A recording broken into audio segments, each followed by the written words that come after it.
En nombre del Padre, del Hijo, del Espíritu Santo. Amén. Ven, oh Espíritu Santo, penetra en la profundidad de nuestra vida, allí donde están acumulados los recuerdos, los buenos y los malos, los conservados y los que parecen perdidos. Ven, Espíritu Santo, a purificar nuestra memoria, a conferirnos plenitud y santidad. Eres tú, Espíritu de verdad y amor, quien ennobleces la creación, quien hace presente al Padre, quien pones en medio de nosotros a Jesús resucitado, quien hace de la Iglesia una comunión, una realidad viva de la liturgia, un memorial eficaz. Amén. En nombre del Padre, del Hijo, del Espíritu Santo. Muy bien. Hoy vamos a compartir unos breves textos del libro de los Macabeos que no hemos visto hasta el momento y unas reflexiones sobre la historia. Yo no sé, cada uno de nosotros tiene conceptos diferentes sobre la historia, sobre el tiempo. Últimamente se dice que el tiempo se está muy acelerado, es decir, que estamos viendo cómo transcurren años, meses, días tan rápidamente que no nos damos cuenta. Y el tema de la historia es muy interesante desde el punto de vista de la fe, desde la perspectiva de la fe. Y los estudiosos dicen que el libro de Daniel tiene como tema principal la historia. Nunca hemos abordado este tema de la historia en reuniones anteriores.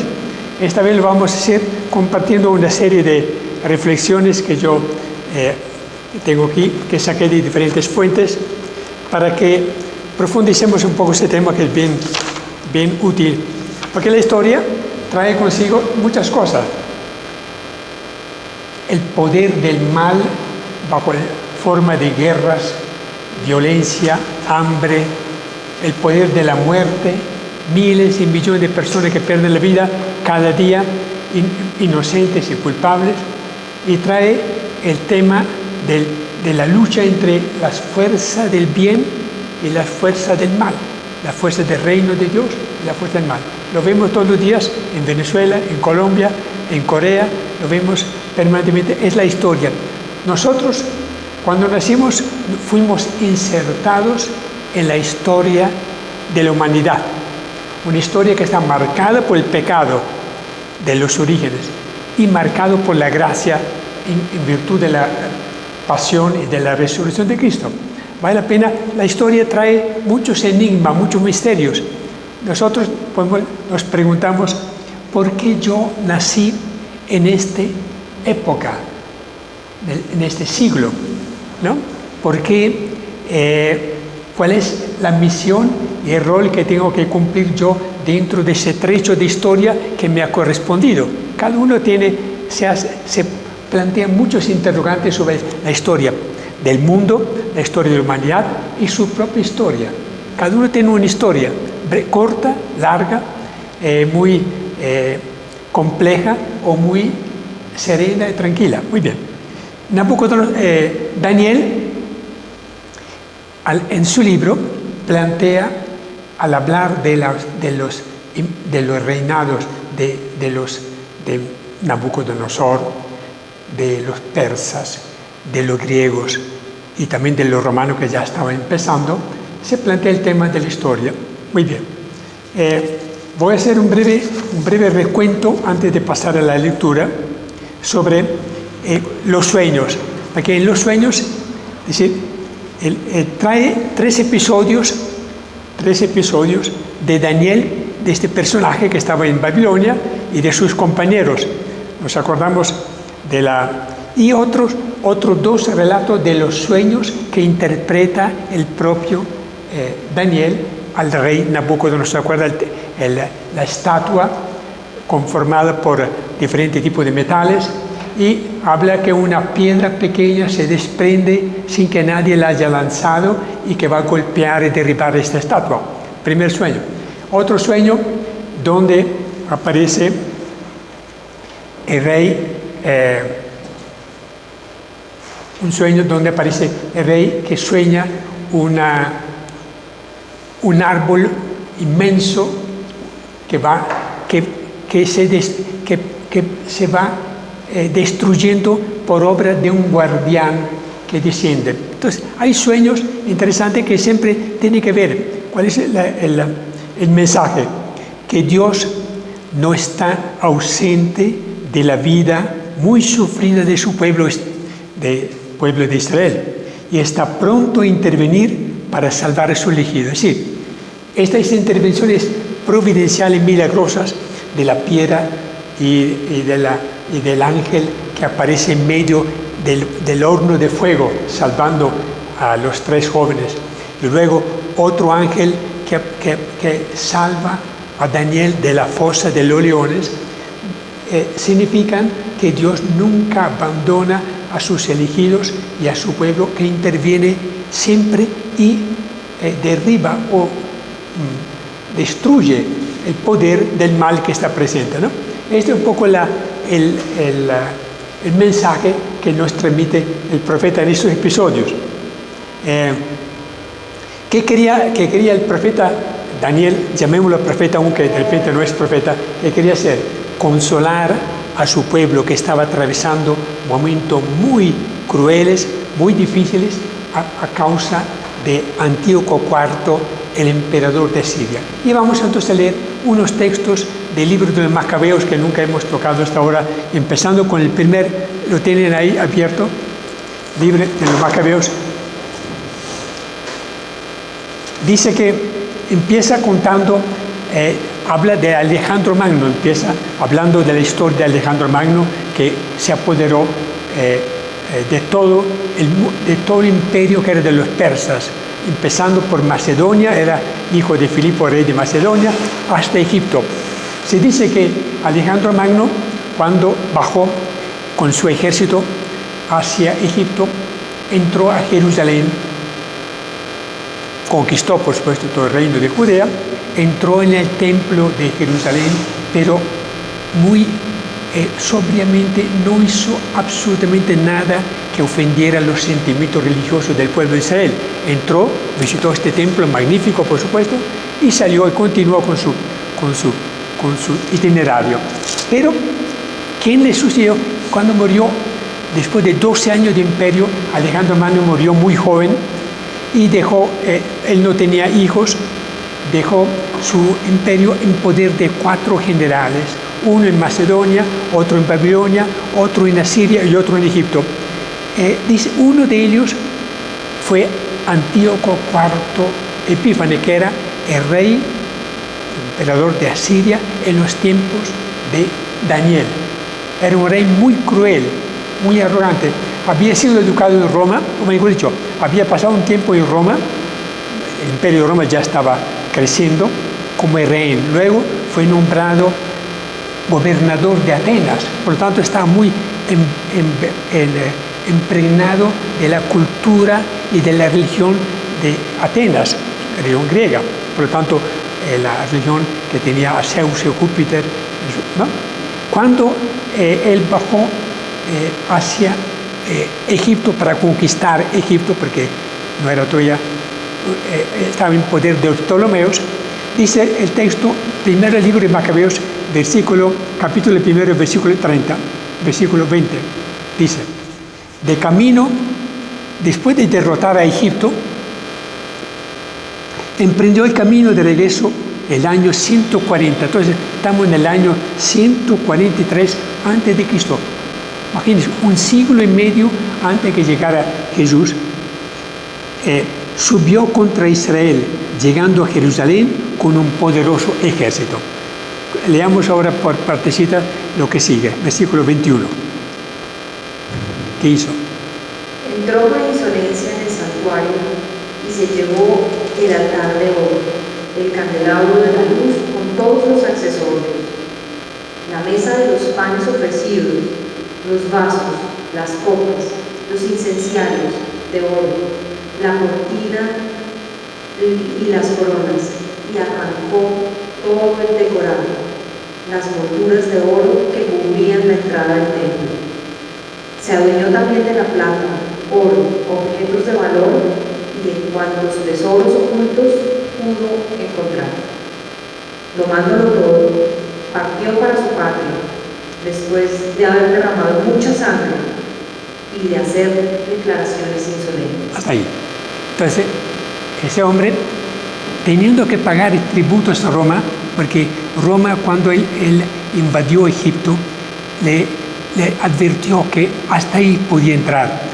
Por tanto, era un vasallo de Roma, finalmente. Para poder pagar los tributos de Roma, se apoderaba de todo, desvalijó el templo de todas las cosas preciosas, el altar de oro, el incensario, el candelabro, los vasos, etc. Se lo llevó para Damasco, para la capital. Luego, a partir del versículo 29, 2 años después. Después de 2 años, el rey mandó a las ciudades de Judá al director de impuestos, que llegó a Jerusalén con un grupo de los ejércitos. Este habló a la gente con palabras de paz para engañarlos. Y cuando se hubo ganado la confianza, cayó de repente sobre la ciudad y descargó un terrible golpe, matando a muchísima gente de Israel. Saquearon la ciudad, la incendiaron y destruyeron las casas y los muros que la rodeaban. Llevaron cautivas a las mujeres y a los niños y se apoderaron de los ganados. Construyeron de nuevo la ciudad de David con un muro alto y fuerte, protegido por torres poderosas, y pasó a ser la fortaleza de él. Hasta ahí. Entonces, además del robo que había cometido Antíoco IV Epífanes, envió un general, el cual terminó la obra destruyendo lo poco que habían construido después de su regreso de Babilonia. Por lo tanto, fue la situación que vivió el pueblo de Israel a raíz de esta presencia de estos dos, de Antíoco IV, fue peor todavía de lo que había sucedido cuando Nabucodonosor ocupó la ciudad. Pero lo que sigue, la campaña o el programa de helenización, es decir, él pretendió, siendo que casi todos los territorios donde él reinaba guardaban todavía el recuerdo o la influencia de Alejandro Magno, que había extendido el idioma griego, la cultura griega, la religión griega. Él pretendió que también en Judea, en Israel, todos se pasaran a adorar a los ídolos del Olimpo griego. Entonces, envía un decreto en el capítulo, siempre el mismo capítulo, versículo 41. Antíoco hizo publicar en todo su reino un decreto. Todos los pueblos de su imperio debían abandonar sus costumbres particulares para formar un único pueblo. Todas las naciones paganas acataron el decreto del rey y en Israel mismo muchos aceptaron este culto, sacrificaron a los ídolos y ya no respetaron el sábado. El decreto que imponía costumbres extranjeras llegó a Jerusalén y a toda Judea. Según él, se suprimían las víctimas consumidas por el fuego, los sacrificios y otras ofrendas en el santuario. Se debía tener por días ordinarios no solo los sábados, sino también las fiestas sagradas. Ya no debían tener por sagrado el santuario y sus ministros, sino que debían dedicarse altares, recintos sagrados y templos a los ídolos. Tenían que sacrificar cerdos y animales impuros, y no debían hacer a sus hijos el rito de la circuncisión. En resumen, tenían que mancharse con toda clase de impurezas y profanaciones, de tal modo que olvidaran la ley y cambiaran todas sus costumbres. Al final, el decreto decía: El que no cumpla la orden del rey morirá. Así, ahí. Entonces ven que la situación en la cual vivía Daniel era gravísima, debido a este decreto que obligaba a abandonar totalmente las costumbres, los ritos religiosos, los sacrificios, el sábado, la circuncisión, etcétera, etcétera. Fue lo peor que podía pasar, porque ni siquiera Nabucodonosor, ni los persas, Ciro y los demás, ni Alejandro Magno había llegado a tal extremo de prohibir a los judíos de practicar su propia religión. Por lo tanto, lo que está, el trasfondo histórico en el cual nace el libro de Daniel es una campaña de helenización. ¿Cuáles fueron la reacción del pueblo?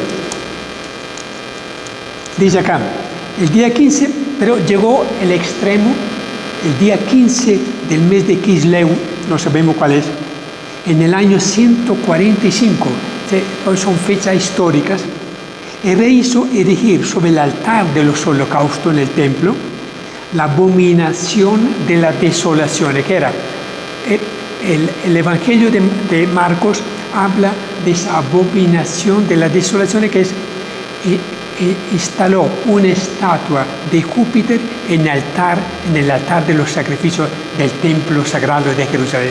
Esto fue lo más grave que podía soportar el pueblo. Esto desencadenó pues una reacción grave. Dice, también construyeron altares en toda la ciudad de Judá. Se destruían y arrojaban al fuego los libros de la alianza de la ley. Les prohibían pues mantener los libros de la ley. Al que se descubría con los libros de la alianza en su poder, o al que observaba los preceptos de la ley, se le condenaba a muerte en virtud del decreto real. A las mujeres que habían circuncidado a sus hijos se les mataba conforme al decreto. Pero hubo dos tipos de reacciones ante esta campaña de helenización, de profanación. Unos se rebelaron. Aquí tenemos el caso de Matatías. En el capítulo 2, versículo 1, dice, en esos días Matatías, hijo de Juan, sacerdote del linaje de Jarib, salió de Jerusalén y fue a establecerse en Modín, en un pueblo cercano. Tenía 5 hijos. Tengo que recordar eso. Uno que se llamaba Juan, por su sobrenombre, Gadí, Simón, llamado así, y Judas, y Eleazar. Estos 5 hijos serán los que dirigían la campaña, la resistencia del pueblo de Judá contra Antíoco IV. Ellos huyeron al monte, formaron un ejército con toda la gente que comulgaba y empezaron a hostigar al ejército de rey Antíoco IV, cual tenía muchas otras cosas que hacer, por supuesto, porque tenía rebeliones en muchas otras partes de su reino. Aprovecharon la ausencia de Antíoco IV para rebelarse y constituyeron un pequeño reino que duró 100 años. A la muerte de Antíoco IV hubo un pequeño intervalo en el cual los hermanos macabeos, por eso el libro de los macabeos, lograron rescatar algo de la autonomía que habían perdido a raíz de la derrota que habían sufrido, ¿no? Hay un episodio, vale la pena que leerlo, si quiere, Patricia, en el capítulo 2, versículo 15.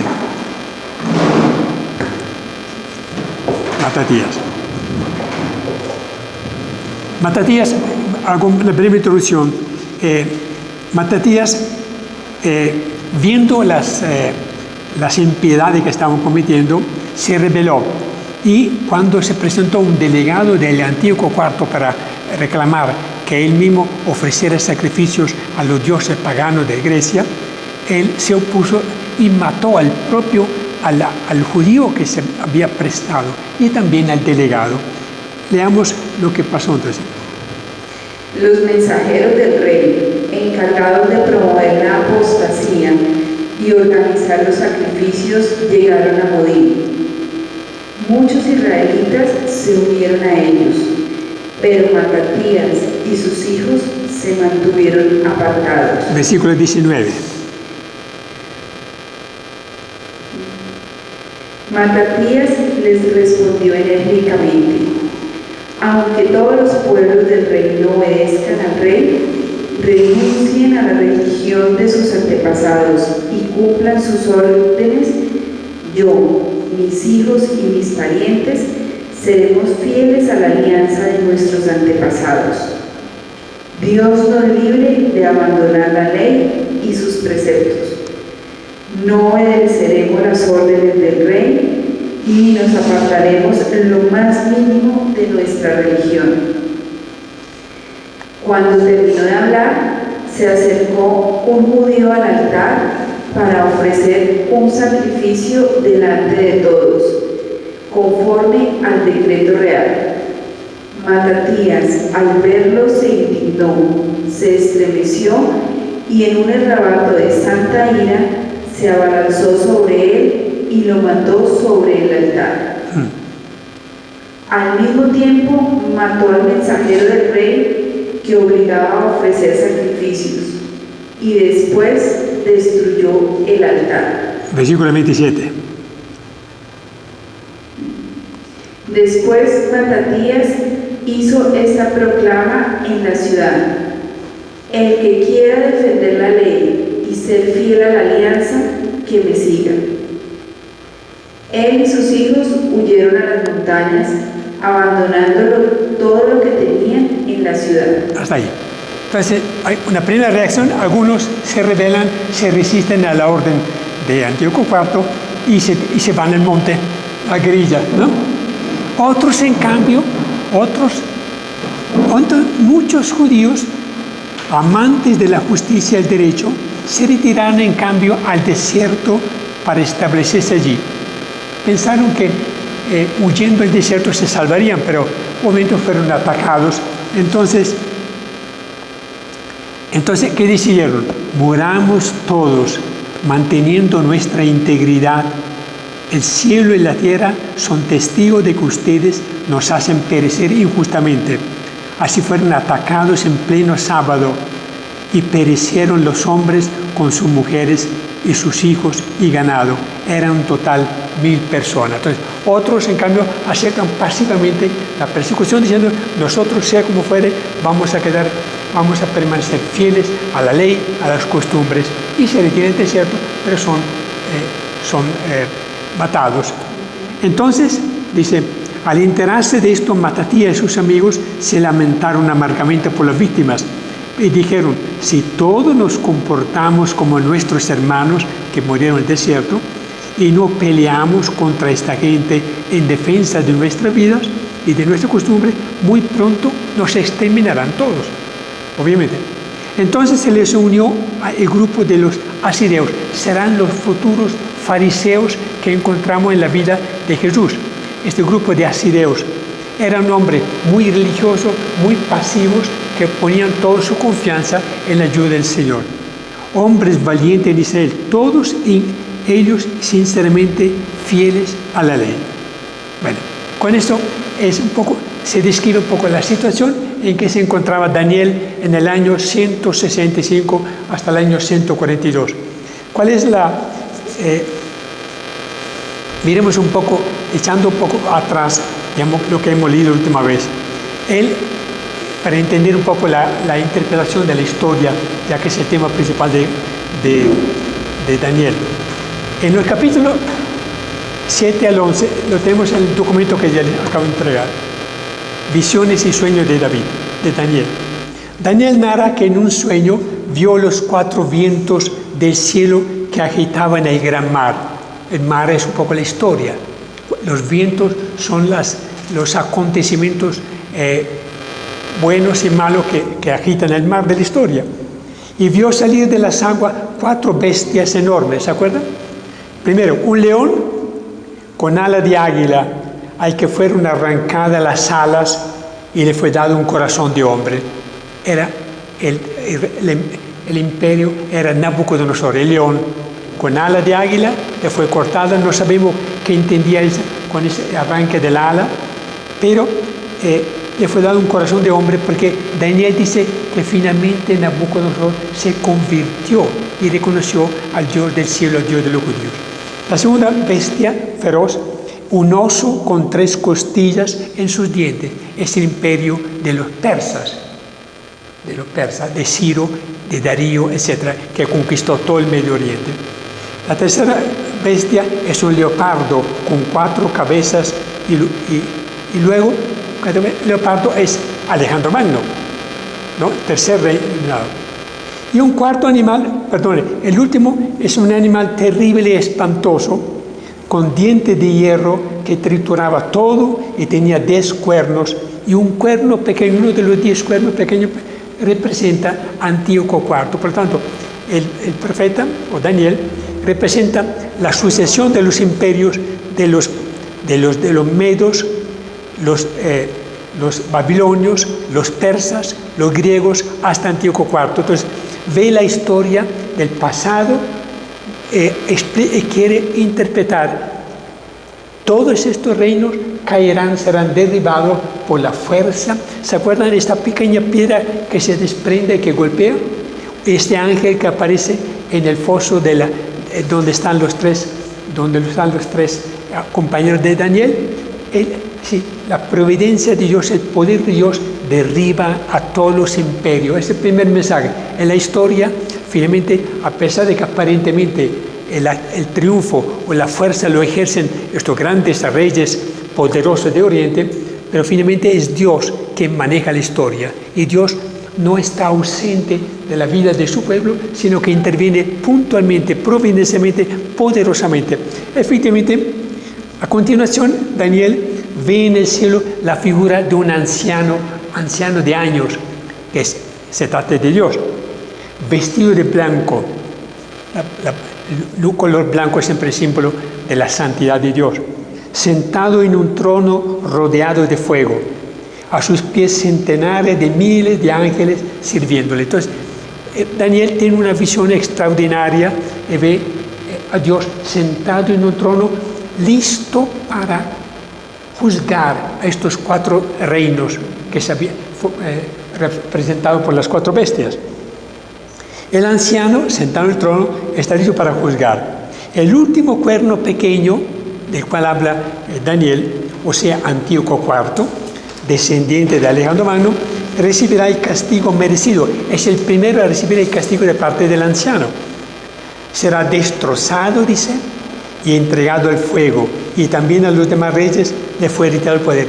Por esta razón, Daniel, cuando escribe, nunca menciona ni a Antíoco IV, sino que él se ubica en una ficción, se ubica en la corte de Nabucodonosor, pero habla del rey que estaba reinando en ese momento. Él no podía denunciarlo en forma tan clara, porque hubiera podido perder la vida. Por lo tanto, habla de las bestias, habla del cuerno poderoso, ¿no?, que dice insolencia, pero todo el mundo que leía sabía de qué se trataba de Antíoco IV. Muy bien. Entonces dice, Dios, después de haber juzgado y acabado con estos 4 reyes de la antigüedad, dice que entregará el reino al pueblo de los santos del Altísimo, y su reino será eterno, y todos los imperios los servirán y obedecerán. Entonces, profetiza, Daniel aquí tiene vestidura de profeta, dice que cuando Dios derribará a estos 4 imperios que ya se acabaron, porque ya cuando él vivía ya existía únicamente Antíoco IV, dice que entregará el reino al reino de los santos, a los santos del Altísimo. Por último, Daniel vio venir sobre las nubes del cielo, ya no desde el mar, como las 4 bestias, sino sobre las nubes del cielo, como a un hijo de hombre, ¿se acuerdan? Y avanzar hacia el anciano, y le fue dado el dominio, la gloria, el reino, y le sirvieron todos los pueblos, naciones y lenguas, y su dominio es eterno, y su rebaño no será destruido. Entonces, aquí anticipa, vendrá un día en que alguien en figura humana vendrá y recibirá el imperio, el reino, la gloria de parte del anciano de Dios. Aquí está representado, por supuesto, Jesús que viene. Obviamente, es una profecía que los contemporáneos de Daniel no hubiera podido entender, porque Jesús llegó 143 años mucho más tarde, pero ya que hay una profecía mesiánica. Entonces, Así como los 4 animales que salen del mar representan a los reinos paganos de ayer y también de hoy, evidentemente es una interpretación de la historia de la humanidad, así la figura del Hijo del Hombre es la personificación de Jesucristo y de los santos del Altísimo. A ellos Dios le dará justicia. Después de tribulaciones padecidas, les hará entrega del reino. Entonces, Daniel interpreta la historia. Aparentemente, estos grandes reyes de la antigüedad, empezando por Nabucodonosor, aparentemente eran como la estatua, ¿no?, de oro, pero Dios derriba el poder de los poderosos. Es lo que María, la Madre de Jesús, dice en el Magnificat. Dios exalta a los humildes y derriba de sus tronos a los poderosos. María misma hace una interpretación de la historia a partir de su conocimiento pequeño que tenía. Muy bien. Ahora vamos a preguntarnos, ¿qué quiso decir Daniel con todo esto? El autor del libro de Daniel, utilizando un lenguaje profético y lleno de símbolos, las bestias, el mar, las aguas, se propuso interpretar la historia desde el tiempo del imperio babilónico hasta los siguientes imperios, el imperio persa, griego y el de Antíoco, poniendo en evidencia que Dios Todopoderoso no está ausente de la historia, al contrario, intervendrá para salvar a su pueblo. Sí, el libro de Daniel era para alentar, para consolar, para afianzar en los judíos de su tiempo la esperanza que tarde o temprano hasta este rey inicuo, cruel que era Antíoco IV, morirá. Efectivamente, 3 años después de haber escrito este libro, que fue escrito en el año 165, un poco más, un poco menos, el rey Antíoco IV murió en una de sus campañas bélicas, ¿no? Por lo tanto, cuando escribe, ya todavía estaba viviendo, pero profetizó que sería destrozado y entregado. Bueno, muy bien. A través de la visión o del sueño de Daniel, Dios nos revela el sentido de la historia dolorosa y trágica de su pueblo perseguido. Nos enseña a interpretar los sucesos de la historia de la humanidad y aún de Colombia, de toda nuestra historia, de ayer y de hoy, enseñándonos a verla desde la perspectiva de la fe en el dominio de Dios. Mire, si nosotros pensamos todo lo que ha ocurrido en los últimos 100 años, digamos, pensemos en la Primera Guerra Mundial, hubo 50 millones de personas que cayeron, que murieron, civiles, militares en todo el mundo. Sucedió luego la Segunda Guerra Mundial y ahora en la guerra en el Oriente, una guerra puntual entre Irak, Siria, Afganistán, etcétera, uno se pregunta qué sentido tiene para nosotros creyentes el que Dios permita que estos pueblos sean, devastados y que haya tantas muertes inocentes. Pensemos todas las mujeres que mueren en Mosul, en Alepo, en Raqqa, etcétera. Entonces, las preguntas que nos hacemos sobre la historia son las mismas que se ponían la gente que estaba sufriendo, como lo cuenta el libro de los Macabeos, en el desierto o combatiendo en la montaña contra el poder de ese. Dice, pero mire, ¿cuál era el concepto que tenían de la historia en ese tiempo? Aquí hay una breve descripción. En los hindúes, en India, pensamiento de la cultura hindú, y los griegos creían que el mundo no tenía ni principio ni fin. Veían el tiempo como un eterno retorno. Consideraban la historia como una rueda que gira sin fin, como una repetición incesante de los mismos acontecimientos. Esta es la mentalidad, la forma de pensar de los griegos, de la cultura griega y de los hindúes. El tiempo no tiene comienzo, la historia no tiene comienzo, tampoco tiene fin. Siempre se repiten las mismas cosas, como primavera, otoño, verano, otoño, invierno. Primavera, verano, otoño, invierno. Para ellos también la historia del hombre no tuvo comienzo, ellos no creían en una creación, un acto creador de Dios, tampoco en un desenlace final. En cambio, nosotros tenemos un concepto totalmente diferente. La historia era para ellos como la línea de un círculo que retorna continuamente en sí misma. Su movimiento no tiene ni principio ni fin y no conduce a ninguna parte. De ahí la creencia en la reencarnación. El hombre nunca termina, después de la muerte, continúa bajo la forma de una otra persona o de un animal.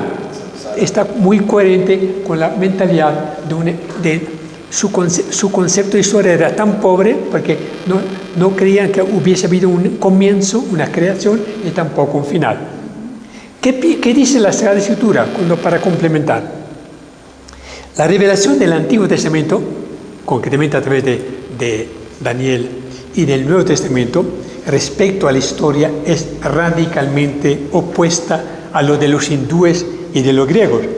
Pues las Escrituras Sagradas nos dicen, primero, el hecho fundamental, que Dios, que es espíritu y fuerza, voluntad y amor, que vive desde siempre para siempre, que está fuera de la historia, al principio creó el mundo y a los hombres a su imagen y semejanza, y los colocó en el marco del tiempo y de la historia. Dios, que está fuera de la historia, que trasciende la historia, ¿no? Colocó, cuando creó al hombre, los colocó dentro del marco, del ámbito del tiempo y de la historia. Segundo, entre el comienzo del mundo con la creación hasta el final, cada cosa tiene su momento y cada hecho tiene su tiempo bajo el cielo. Lo dice el libro de Coelet. Dice, hay tiempo para nacer y tiempo de morir, tiempo de guerra, tiempo de paz, ¿no? Tiempo de siembra, tiempo de cosecha, ¿no? Entonces, Dios, al colocarnos dentro del marco del tiempo, nos da oportunidad para realizar. Y todo acontecimiento tiene su tiempo, ¿no? Efectivamente, también en nuestra vida tenemos tiempo para descansar, para trabajar, tiempo para crear, etc. Tercero, Dios confió a los hombres la misión de continuar su obra creadora. Efectivamente, le dio la tarea de administrar la tierra. Y en el momento fijado, Dios nos llamará a rendir cuenta de nuestras acciones. Cuarto, cuando vino la plenitud de los tiempos, Dios mismo, esta es la parte más importante, Dios mismo entra en la historia del hombre. Dios, que trasciende, que es de siempre para siempre, ingresa en la historia de la humanidad, haciéndose hombre, ¿no? Por medio de Jesucristo. Y por su muerte en cruz y su resurrección rompió la cadena del pecado y nos enseñó el camino de la salvación. Por último, el mismo Dios que fijó el comienzo del tiempo y de la historia, fijará también su fin. Dios dirá, así como creó el tiempo y la historia, así terminará, porque ya no habrá tiempo ni historia. Con la muerte ya termina esa. Muy bien. Un poco de algunas reflexiones antes de pasar a compartir las reflexiones que tenemos en el documento. La Biblia, y concretamente el libro de Daniel, nos enseña que Dios no solo creó y conserva el mundo, sino que dispone que cada acontecimiento, a pesar de la resistencia, como las cuatro bestias que dominaban el tiempo, alcanza su fin. Nada puede acontecer sin que Dios lo permita. Muy importante ese concepto. Sin que lo haya querido. Si Dios retirara un instante su mirada del mundo y de la historia, caeríamos nosotros en el caos, en la nada. Por lo tanto, Él permitió que Nabucodonosor, que Alejandro, que Ciro, que Antíoco hiciera el mal a su pueblo, porque sin la presencia del poder de Dios, ellos no hubieran podido actuar. Cualquier cosa que sucede en el mundo, aun las que van en contra de los planes de Dios, es siempre Dios que la realiza. Porque nos da el aliento, la fuerza, el poder de realizar, aún en contra de sus planes. También cuando Dios se calla, sigue siendo el Señor de la historia. Segundo, Él dirige la historia sirviéndose de poderes naturales. Él se dirige a la historia a través de los hombres. Dios hubiera podido perfectamente salvar al hombre, permitirle que entrara en su comunión, aún sin utilizar poderes, sin utilizar medios humanos, sin enviar a Jesucristo, sin utilizar los santos, sin utilizar nuestra colaboración. Pero Dios quiso salvar al hombre a través de servidores de recursos humanos. Dice, los reyes de Asiria que destruyeron el reino de Israel, Nabucodonosor que arrasó e incendió Jerusalén y su templo, el rey Ciro de Persia que decretó el retorno de los deportados, son llamados por la Biblia siervos de Yahvé. ¿Sí? ¿Cómo es posible que hombres como Hitler, como los ISIS, etcétera, ahora, ¿no?, puedan servir a los planes de Dios? Pero es así, la historia contempla acciones de parte de Dios a través de personas inicuos, ¿no?, crueles, como las cuatro bestias.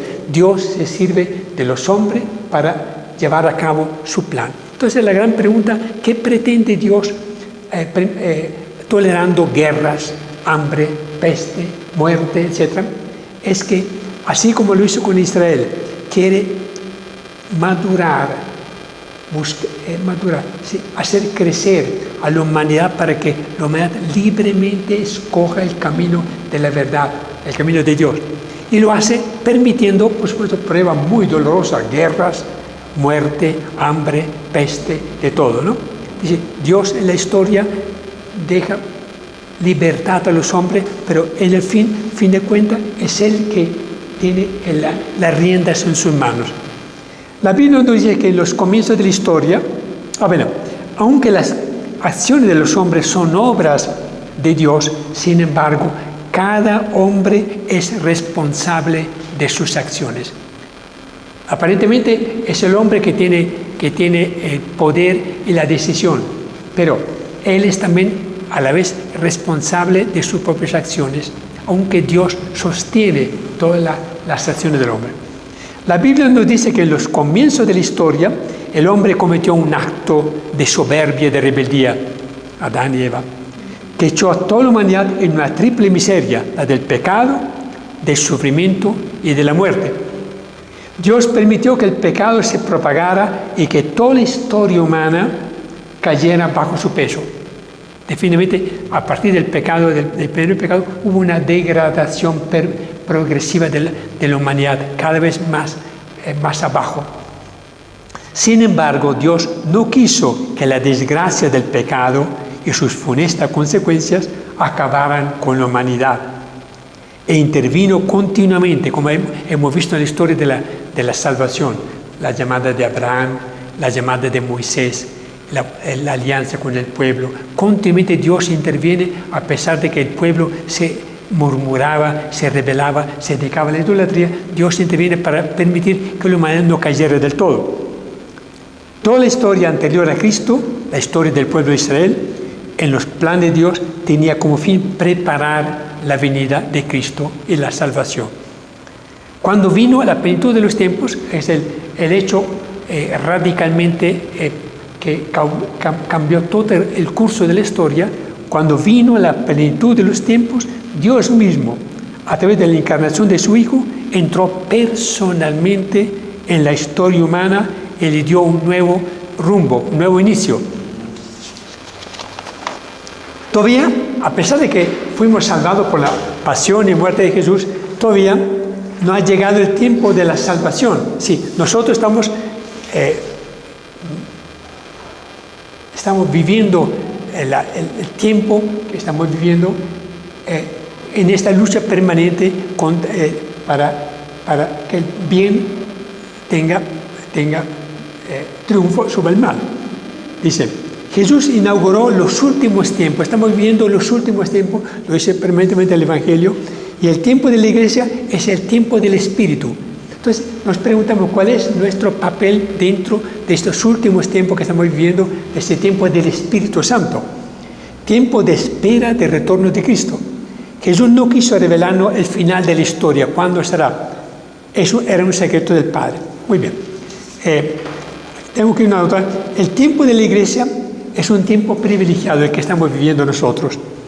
En el Evangelio es el Evangelio que es predicado a todas las naciones. Sí, una de las tareas una de las señales que da el apóstol Pablo, que el final de los tiempos vendrá cuando el Evangelio sea predicado a todas las naciones, que todos los pueblos tengan conocimiento del Evangelio de Cristo.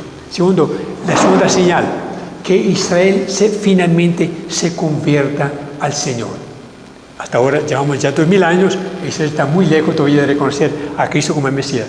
Tercero, la venida del anticristo, de un personaje o de un movimiento que irá en forma contundente contra todos los derechos humanos, contra todas las religiones. Por lo tanto, hay 3 señales y nosotros estamos viviendo esta época de espera. Nosotros ya vivimos los últimos tiempos, vivimos el tiempo presente y ¿qué pasa? Como pasa la figura de este mundo, como dice San Pablo, la figura de este mundo está poco a poco acercándose al final. Ese es el tiempo favorable, el día de la salvación, dice la Biblia. Es el hoy en que Dios nos invita a la conversión. Sí, Dios nos permite tener todo este pequeño trecho de tiempo después de la resurrección de Pentecostés para que nosotros nos convirtamos a Dios y que el Evangelio sea predicado a todas las naciones. Luego vendrá el fin, cuando Dios abrirá el libro de los 7 sellos que están escritos, donde están escritos los destinos del mundo. ¿Se acuerdan que en la Apocalipsis se habla del libro de los 7 sellos? Juan pregunta, ¿quién puede abrir el libro?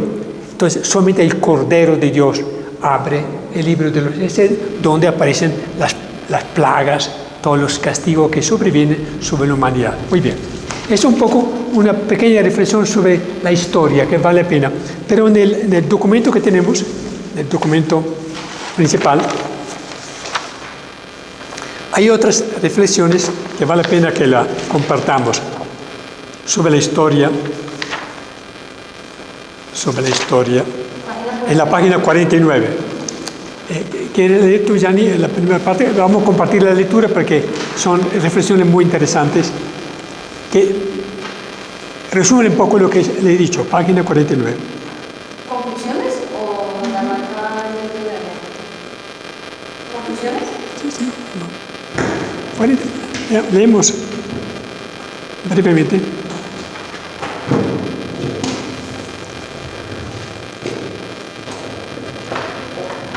Conclusiones. No, al final. Conclusiones ya hemos hecho. ¿El libro de Daniel? Sí, la teoría de la historia. El tema central del libro de Daniel es la historia.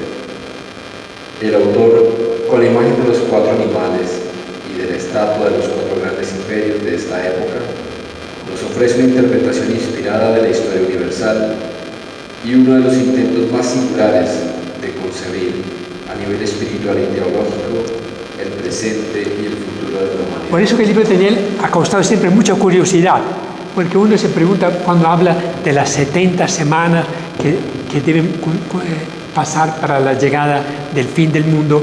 Todo el mundo hace muchas especulaciones porque es muy difícil interpretar todos los números que hay, del cual está lleno el capítulo 11 del libro de Daniel. Pero es una curiosidad muy normal, porque cada uno se preocupa cuándo vendrá el fin. Porque siempre ante los grandes conflictos mundiales se pensaba que sería el último, porque nadie sobreviviría. Supongamos que ahora entre Corea del Norte y Estados Unidos hubiera un estallido de un intercambio de bombas nucleares. Uno se pregunta quién aguantará más la contaminación producida por esto. Bueno, sigamos. Número 2. Para la fe cristiana, la reflexión sobre el sentido de la historia encuentra su respuesta en Jesús de Nazaret, que entendió su tiempo o plenitud de los tiempos y cumplimiento de la historia anterior.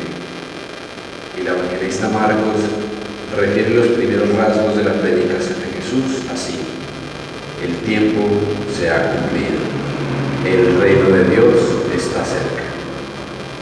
La salvación del hombre se realiza en ese hombre histórico que es Jesús de Nazaret. Jesús rompe dice, con su venida se han cumplido los tiempos.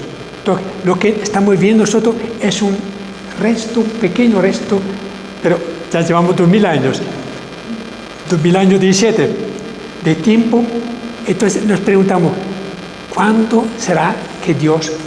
Sabemos que el fin del mundo será algo improviso, vendrá como un ladrón por la noche. Por lo tanto, cualquier pregunta que nos hagamos sobre la historia que estamos viviendo nosotros tiene toda razón de ser, porque estamos viviendo los últimos tiempos que fueron inaugurados por Jesús con su pasión y muerte. Sigamos.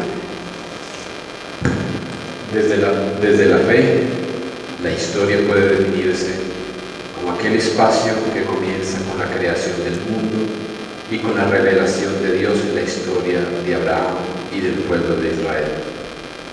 La historia universal, desde la perspectiva de la fe, aparece como el escenario natural en el que se realiza el acontecimiento de la revelación de Dios a los hombres y de su acogida en la fe. Pero solo las intervenciones de Dios que se convierten en memoria, en la conciencia de Israel, constituyen historia.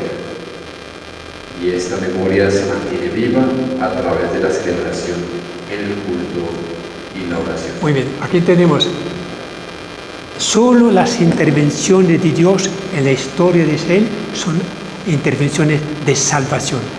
Todo lo que ocurría en el imperio de Egipto, que tenía más de 3000 años de historia, lo que ocurría en Babilonia, en otras partes del mundo, con los aztecas en América, no tiene mucha relevancia, porque realmente lo que nos interesa son las intervenciones que Dios hizo en ese pueblo. Él tomó un pueblo como modelo para realizar en ese pueblo la salvación. Fracasó, sabemos que fracasó porque un pequeño resto de Israel únicamente creyó y aceptó a Jesús como Salvador. Pero dice, los que aceptaron, dice, la memoria, los que recordaron lo que Dios había hecho desde la llamada a Abraham, Isaac, a José en Egipto, etcétera, etcétera, lo guardaron, dice, en la conciencia de Israel, constituyen historia. Es la historia de la salvación que nosotros hemos estudiado el mes pasado, ¿no? La historia de Israel.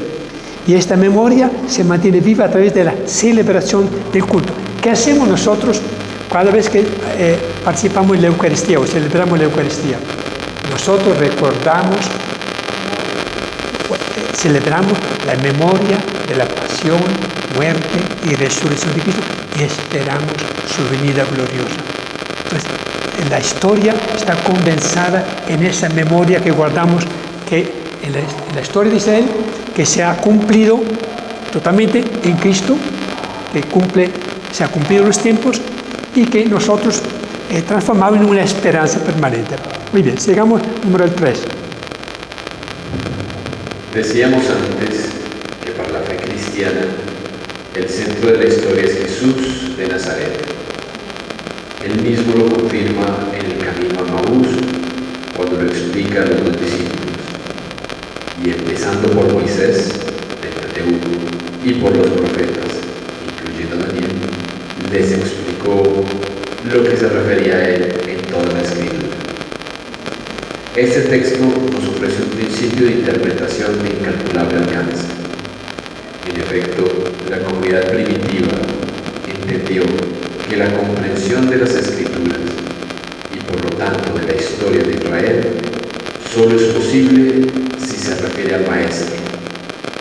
Él es la clave de interpretación de toda la historia. Aquí tenemos Cristo es la clave de interpretación. Todo lo que aconteció desde la creación hasta el último profeta, hasta los hermanos macabeos, es apenas una preparación del advenimiento de Cristo. Él da la explicación, porque Él viene a romper toda una cadena de acontecimientos con su muerte y su resurrección, ¿no? Aparentemente es la derrota total de toda una historia, porque vino como para redimir al mundo y fue sacrificado. Sin embargo, su muerte y resurrección son un triunfo total, porque a partir de ese momento cambia totalmente la historia.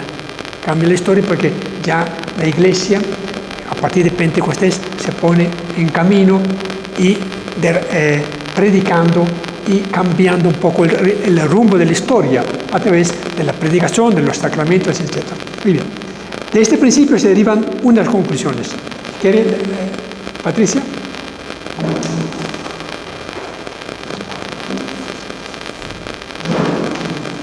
Literal A. En Jesús de Nazaret, Dios mismo interviene en forma directa en la historia.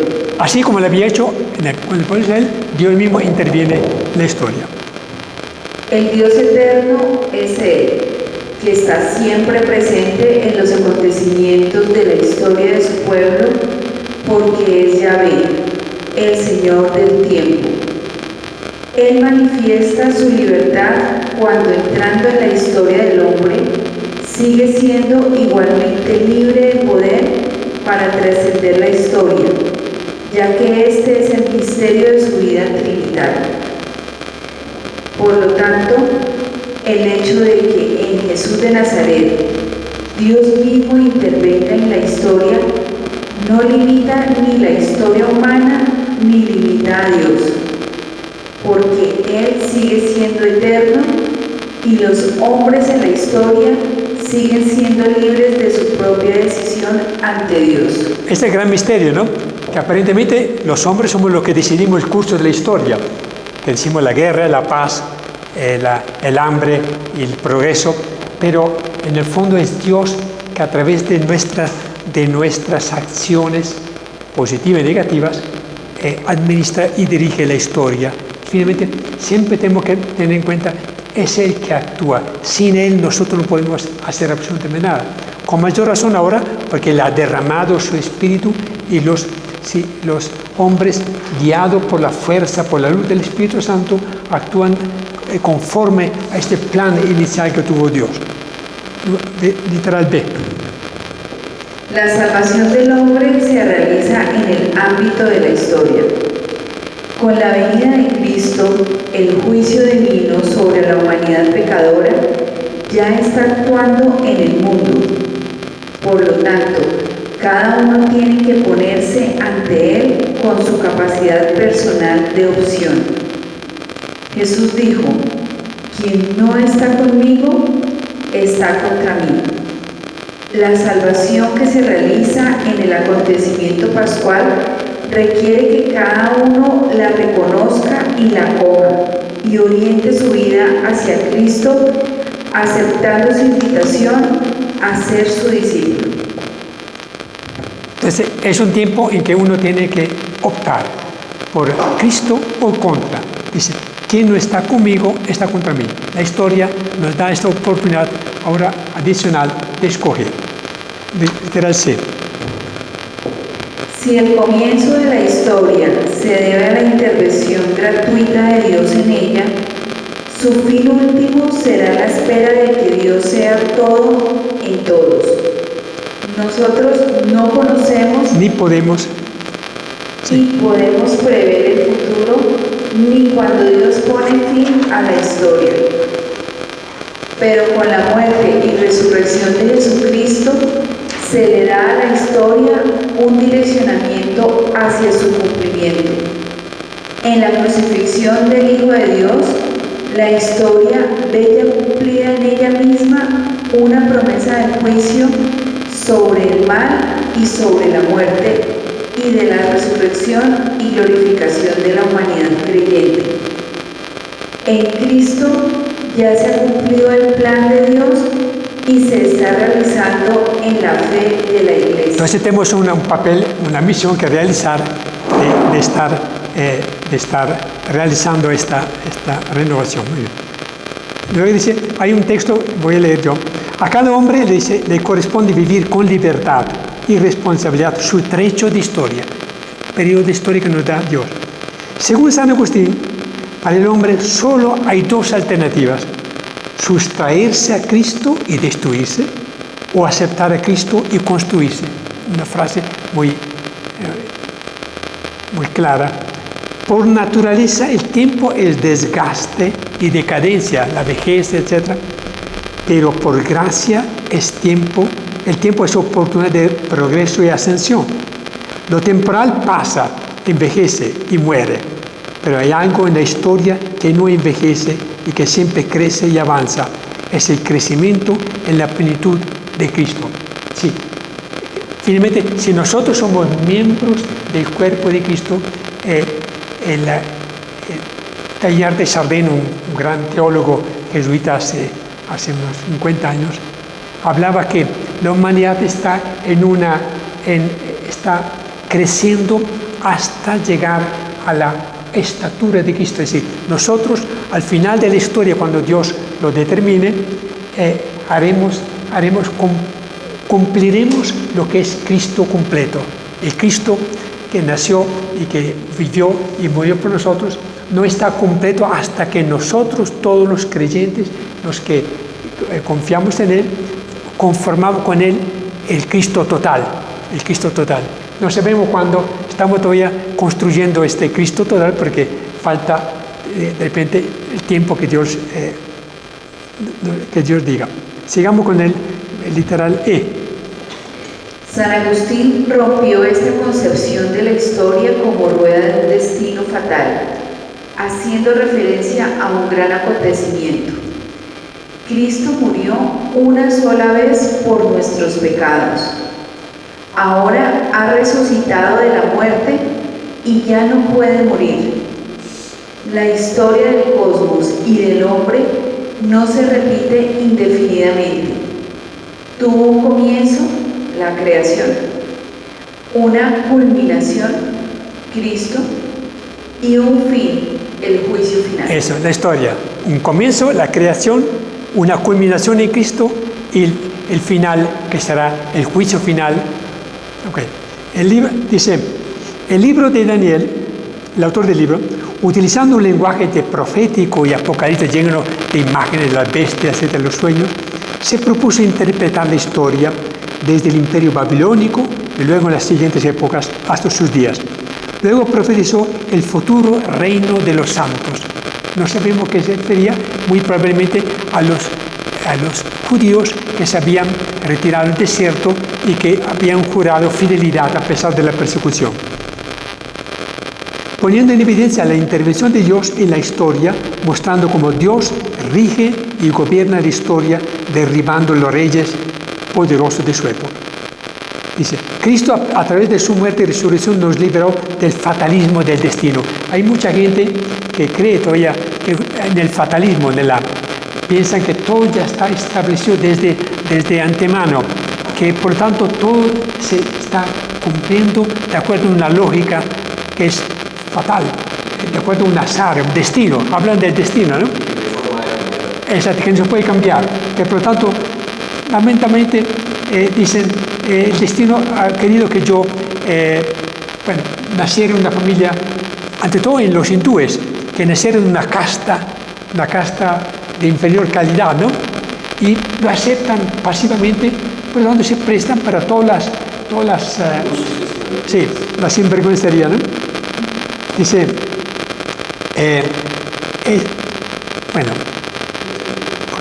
Cristo a través de la muerte aquí el autor dice que Cristo a través de su muerte rompió Él es el Hijo del Hombre al cual Dios, Daniel, habla en el capítulo 7. Así se describe el juicio divino sobre los 4 reinos condenados y destruidos. Luego Él ve entrar entre la nube del cielo una figura humana, como un hijo de hombre.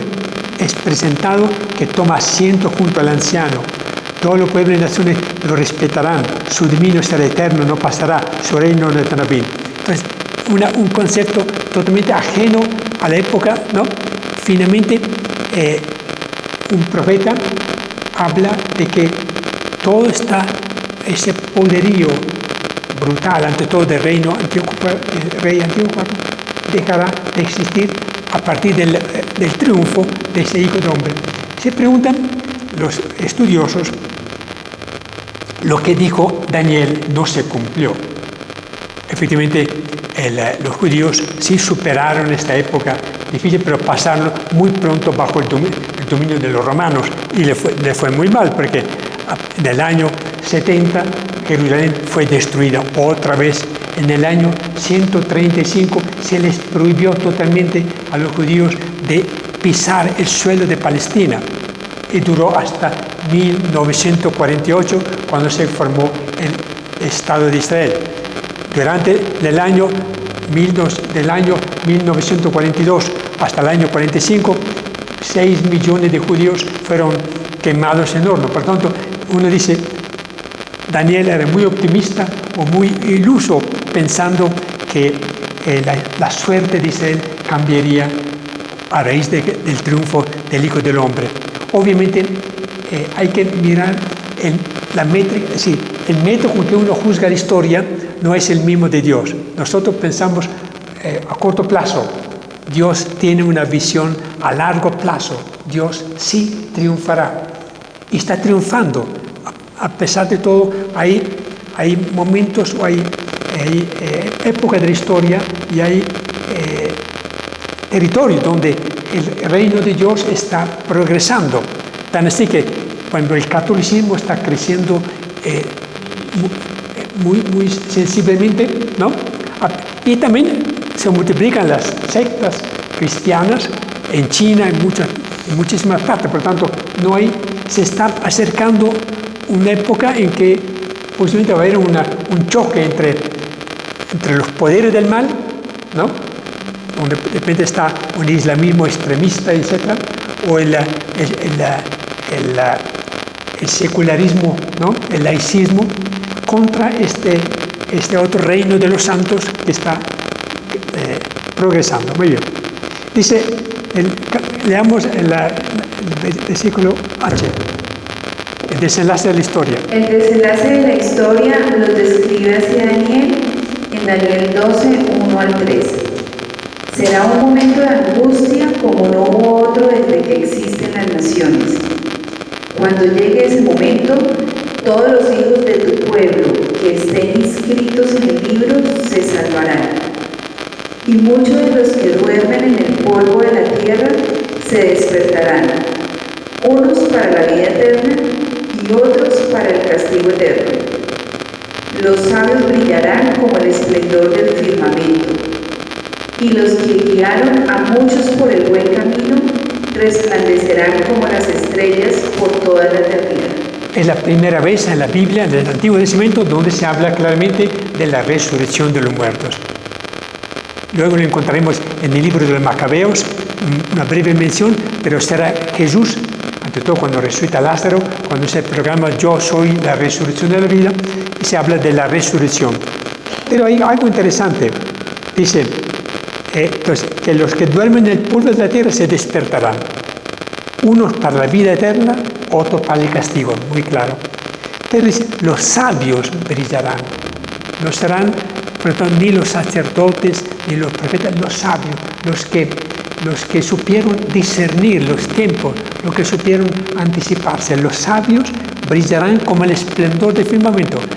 No hay interpretaciones muy claras, pero es muy interesante como él destaca que los sabios brillarán y los que guiaron a muchos por el buen camino. Muy bien. Sigamos con el literal I. El autor del libro del Apocalipsis retoma las imágenes de Daniel. Miré de nuevo y vi una luz blanca.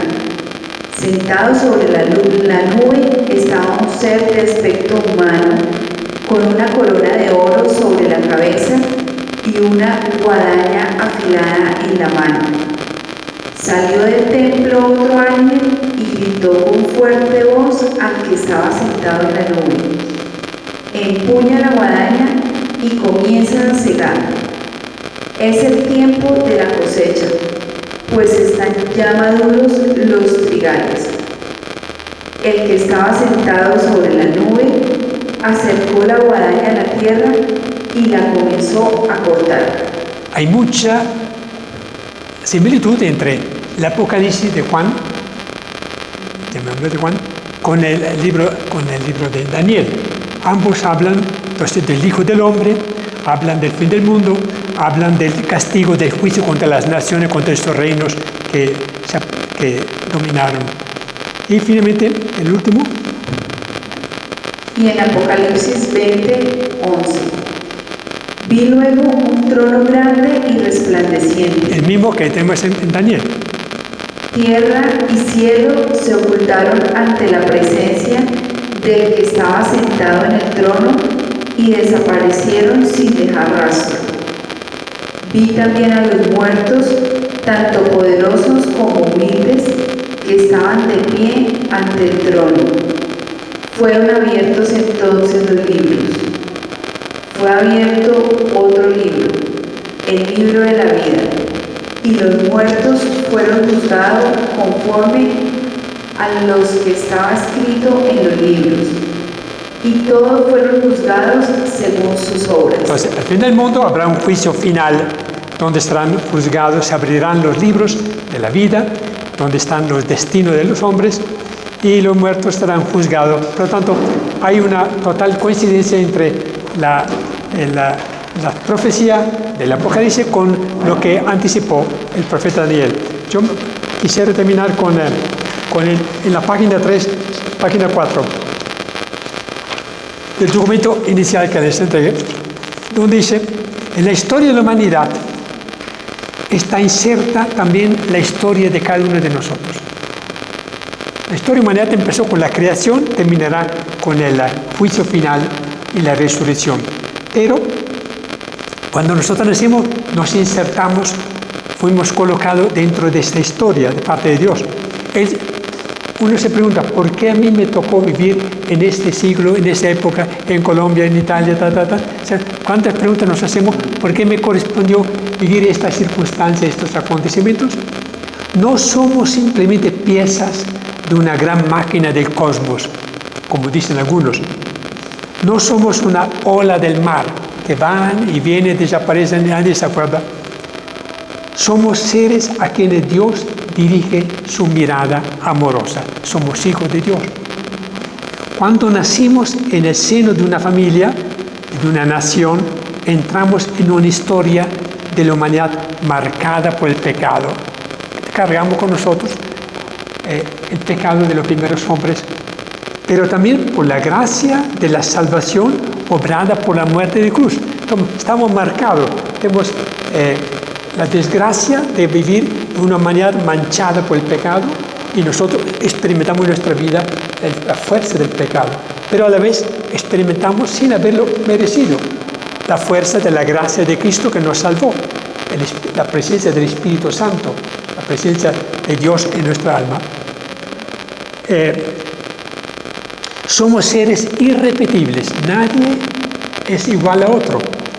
Desde nuestro nacimiento hasta la muerte somos llamados a cumplir una misión. Cada uno tiene una misión muy diferente, de la cual depende nuestra salvación o nuestra ruina. Una vez que entramos en el curso de la historia, no somos simples espectadores pasivos de lo que sucede en la historia de nuestro tiempo. Estamos llamados a tomar parte activa en la historia del mundo para lograr nuestra propia salvación.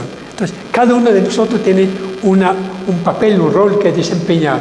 Nadie más que nosotros lo podemos hacer. Nadie puede sustituirnos, por muy santo, por muy justo que sea. A nosotros nos corresponde. Si fallamos en algo, de esto nos pedirá Dios cuenta, porque nos colocó en este trecho de historia para que preparemos la venida del reino de Dios. En la vida humana, cada día y cada hora tienen un valor inestimable que debe ser aprovechado, porque nadie conoce cuando llega el tiempo que Dios nos ha asignado, así que tenemos que estar siempre listos.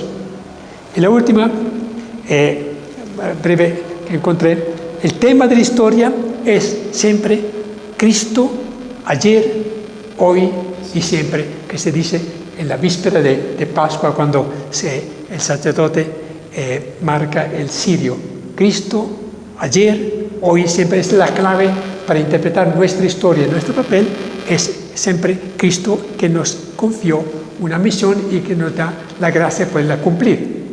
Esto brevemente son reflexiones que vale la pena que tengamos en cuenta porque es un libro, el de Daniel, que más que interesarnos por la numerología, las 70 semanas, etcétera, etcétera, que vienen en los últimos capítulos, nos interesa más que todo que nos ayuda a tener un concepto cristiano de la historia que vivimos cada uno en nuestro propio momento. Muy bien. Abierto. Entonces, les entregué de antemano la autoevaluación sobre profetas. Vale la pena que hagamos un esfuerzo y que en la semana o 2 semanas que nos queda, tengan en cuenta que hay vamos a tener 2 semanas donde van a estar ausentes Jorge y Giovanni. Entonces, de repente, suspendemos otras vacaciones. Pero eso es finales de septiembre, hasta el 1 de octubre. Entonces, tenemos algún tiempo para poder responder. Se responde, hay espacio para decir, poner una X o para decir sí o no, como que se presta para una respuesta. Pero vale la pena que hagamos una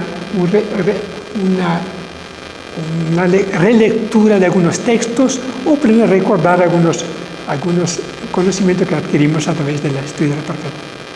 Y con esto terminamos profetas. Entonces, el próximo miércoles vamos a empezar con la lectura, con el estudio de los salmos, una introducción a los salmos. Luego escogemos entre los 30 salmos que yo separé, escogemos los salmos que más nos agrada, que quisiéramos leer juntos o descubrir. Sí, no hay un orden fijo.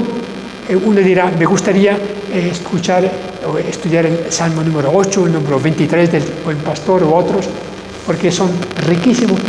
En los salmos vamos a encontrar el reflejo y la memoria de todo lo que vivió el pueblo de Israel durante todo ese tiempo, durante 1000 o 2000 años de historia. Lo vamos a encontrar otra vez en los salmos, por lo tanto va a ser muy interesante descubrir la memoria de Israel en las intervenciones de Dios. Muy bien.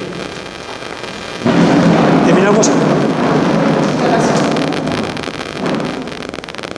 ¿Quieres hacer una oración? Damos gracias, Señor, por estos encuentros, por esta oportunidad de escuchar tu palabra, de profundizar en ella, de conocer más sobre los profetas y de darnos cuenta cada día más que no somos una casualidad en esta historia, sino que tú nos has creado con tu infinito amor a todos y cada uno de nosotros con una misión. Ayúdanos, Señor, a encontrar todos los días cuál es la misión que debemos seguir y permítenos cumplirla tal y como tu voluntad lo diga. Te lo pedimos por Cristo nuestro Señor. Amén. Padre, del Hijo, del Espíritu Santo. Muy bien. Bueno, paso a paso vamos adelantando.